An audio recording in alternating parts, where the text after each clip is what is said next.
বিসমিল্লাহির রহমানির রহিম। বাংলাদেশে নিযুক্ত 13টি দেশের দূতাবাস ও হাইকমিশন বাংলাদেশি নাগরিকদের ভিসা আবেদনের ক্ষেত্রে স্বচ্ছতা ও সঠিক প্রক্রিয়া অনুসরণের আহ্বান জানিয়ে একটি যৌথ বিবৃতি প্রকাশ করেছে।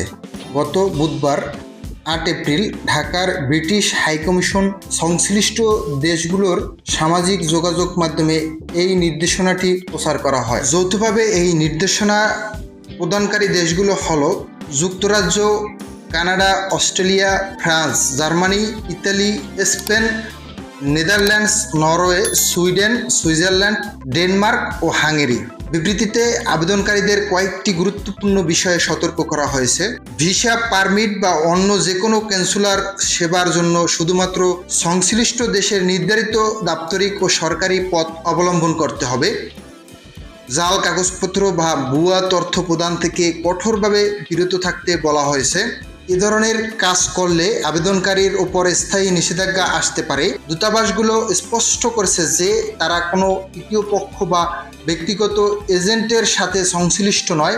যারা বিশেষ সুবিধা বা দ্রুত ভিসা দেওয়ার প্রতিশ্রুতি দেয় তাদের উপর নির্ভর না করতে বলা হয়েছে। অনুমোদিত ব্যক্তি বা প্রতিষ্ঠানকে ভিসা সংক্রান্ত কোনো অর্থ প্রদান না করার পরামর্শ দেওয়া হয়েছে।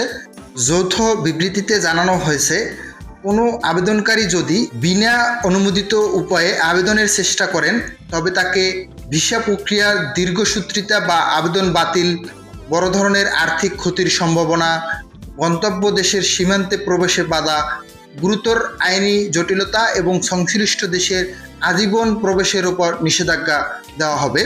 সংশ্লিষ্ট দেশগুলোর মতে এই নির্দেশনার মূল উদ্দেশ্য হলো সবার জন্য একটি নিরাপদ, স্বচ্ছ এবং ন্যায্য আবেদন প্রক্রিয়া নিশ্চিত করা।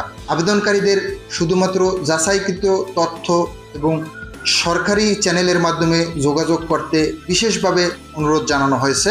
মোহাম্মদ আলামিন, ইউরোপ বিডি প্রবাস।